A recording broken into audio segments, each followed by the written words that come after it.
tak pernah no, selalu yes, yes, yes. Bagaimana kabarnya hari ini? Alhamdulillah, luar biasa. Allahu Akbar. Sudah siap menerima materi hari ini? Kalau sudah siap, mari kita simak materi berikut ini. Anak-anak, pada hari ini kita akan belajar materi isi wawancara. Jika sebelumnya kita sudah belajar materi isi dongeng, hari ini kita belajar materi isi wawancara. Anak-anak, apa sudah pernah melakukan wawancara dengan seseorang? Wawancara adalah kegiatan tanya jawab untuk mendapatkan suatu informasi. Kegiatan melakukan wawancara dilakukan oleh pewawancara atau pencari informasi dan narasumber sebagai sumber informasi. Sebelum melakukan kegiatan wawancara, pewawancara sebaiknya membuat daftar pertanyaan. Pertanyaan yang disusun menggunakan kata tanya, yaitu apa, siapa, di mana, kapan, mengapa, dan bagaimana.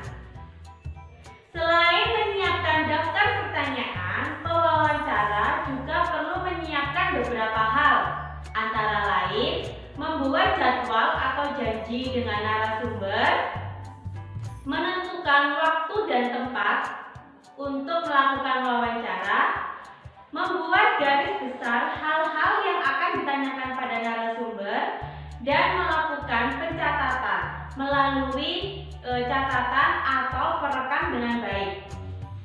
Dalam melakukan wawancara, ada 3 tahapan yang harus dilewati, yaitu tahap pembukaan, tahap inti, dan tahap akhir.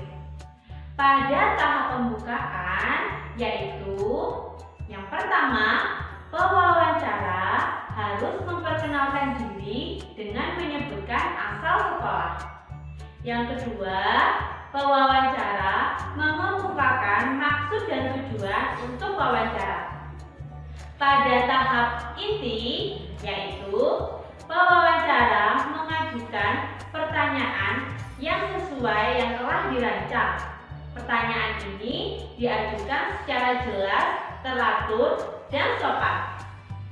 Pada tahap akhir, yaitu yang pertama, akhiri wawancara dengan baik dan menyenangkan. Yang kedua, jangan lupa untuk mengucapkan terima kasih dan berpamitan dengan sopan.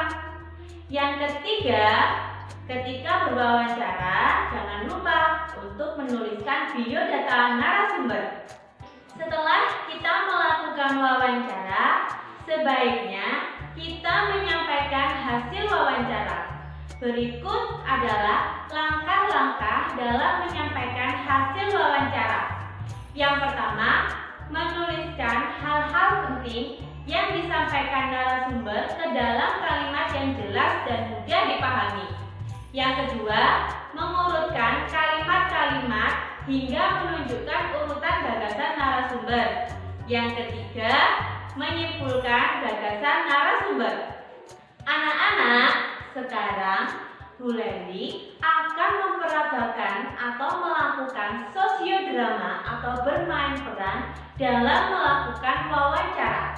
Bu Leli akan dibantu oleh Bu Mai. Anak-anak perhatikan ya. Assalamualaikum warahmatullahi wabarakatuh. Halo anak-anak, pada kesempatan ini Bu Leli dan Bu Mai akan melakukan sosiodrama atau bermain peran dalam melakukan wawancara. Di sini Bu Leli akan berperan sebagai Noni siswa kelas 3 SD. Sedangkan Bu Mai akan berperan sebagai Ibu Ratna, pemilik kebun apotek hidup. Jangan lupa ya, disimak. Halo teman-teman, kembali bersama Noni di sini. Teman-teman, sekarang Noni akan melakukan wawancara kepada Bu Ratna, pemilik kebun Tapi sebelum Noni melakukan wawancara, Noni akan menyiapkan pertanyaan-pertanyaan yang akan diajukan kepada Bu Ratna. Disimak ya. Halo teman-teman, sekarang kita akan membuat pertanyaan-pertanyaan yang akan diajukan kepada Bu Ratna sebagai pemilik kebun di Apotik Hidup.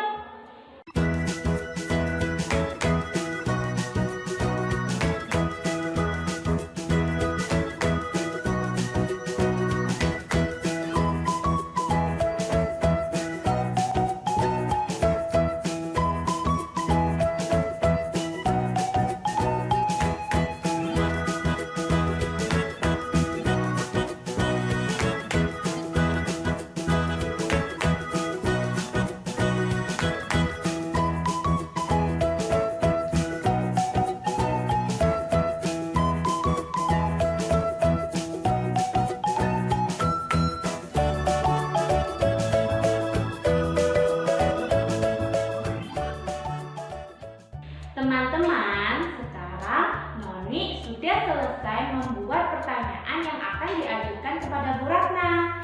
Setelah ini, Noni akan bertemu dengan Bu Ratna.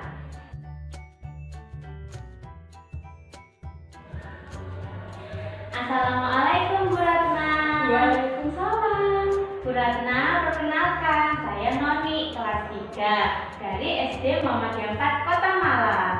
Di sini saya ingin mendapatkan informasi tentang tanaman pada Apotik Hidup milik Bu Ratna. Boleh tidak, Bu? Tentu saja boleh. Bagaimana kalau kita ngobrolnya sambil duduk saja ya? Oke, Bu, baik.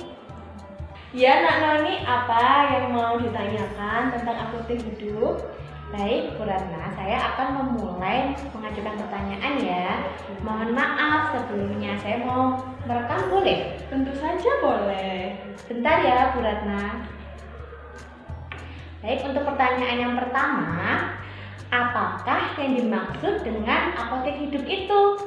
Apotik Hidup itu adalah tanaman yang dimanfaatkan untuk obat-obatan. Oh, gitu ya, Bu Ratna. Iya. Baik, sekarang pertanyaan yang kedua. Apa sajakah tanaman yang ada di kebun milik Bu Ratna? Tanaman Apotik Hidup yang ada di kebun saya itu ada lengkuas, kunyit, terus kemudian jeruk nipis, sirih, jahe, dan masih banyak lagi, Nak Noni. Wah, banyak sekali ya, Bu. Iya. Saya jadi ingin punya kebun sendiri. Harus itu, Nak Noni. Baik, sekarang pertanyaan yang ketiga. Sudah berapa lama Bu Ratna menanam tanaman ini? Kalau ditanya sudah berapa lama, mulai saya pindah dari rumah ini, saya sudah menanam tanaman Apotik Hidup itu. Kenapa? Karena kebetulan rumah di saya ini halamannya luas. Jadi saya menanam tanaman yang bermanfaat untuk saya. Baik, sekarang pertanyaan yang keempat ya, Bu Ratna. Ya.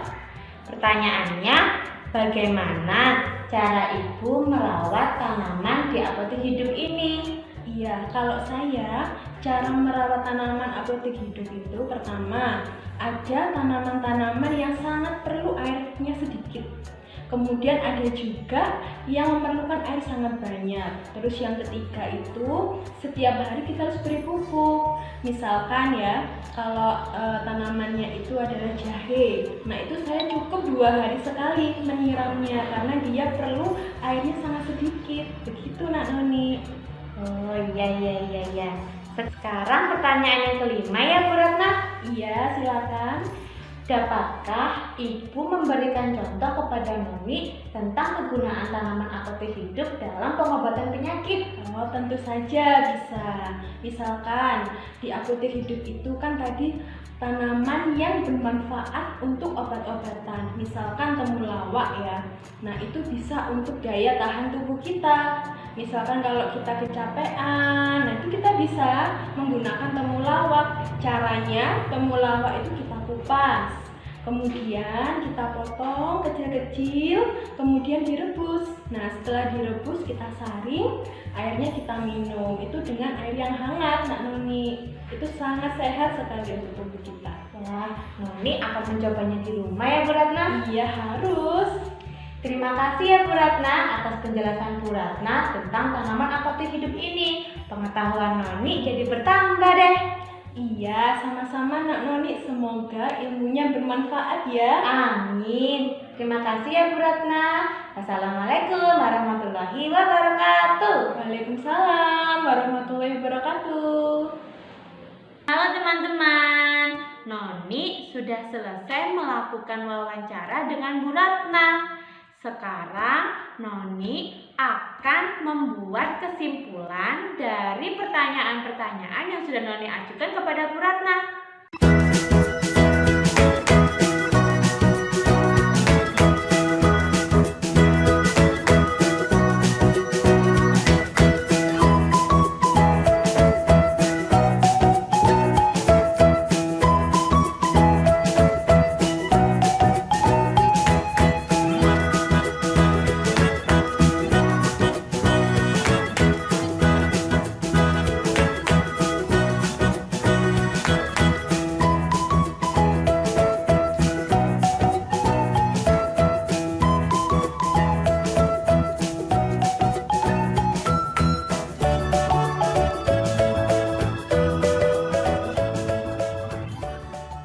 Teman-teman, sekarang Noni akan menjelaskan hasil dari wawancara dengan Bu Ratna tentang manfaat tanaman pada apotek hidup. Dari hasil wawancara tersebut, Noni jadi tahu apotek hidup itu adalah tanaman yang dimanfaatkan untuk obat-obatan. Tanaman pada apotek hidup itu banyak sekali macamnya. Contohnya ada kunyit, ada jahe, ada jeruk nipis, temulawak, dan lain-lain. Perawatan bagi tanaman apotek hidup itu disesuaikan dengan jenis tanamannya. Misalnya, ada tanaman yang memerlukan banyak air. Ada juga tanaman yang tidak memerlukan banyak air. Begitupun juga dengan pupuk. Kemudian, kegunaan tanaman apotek hidup ini pada pengobatan penyakit antara lain contohnya jahe dan jeruk nipis untuk mengatasi masuk angin dan juga batuk. Ada kunyit untuk mengatasi masalah pencernaan dan temulawak untuk daya tahan tubuh. Nah, itu tadi teman-teman hasil dari wawancara Noni kepada Bu Ratna. Semoga di rumah teman-teman dapat melakukan bagaimana langkah-langkah ketika kita ingin mewawancarai seseorang. Semoga ilmu yang sudah Noni sampaikan kepada teman-teman bermanfaat ya. Anak-anak, dari percakapan Bu Ratna dan Noni merupakan salah satu contoh langkah-langkah yang dalam mewawancarai seseorang dengan benar. Semoga yang tadi disampaikan oleh Bu Ratna dan Noni bermanfaat ya bagi anak-anak di rumah.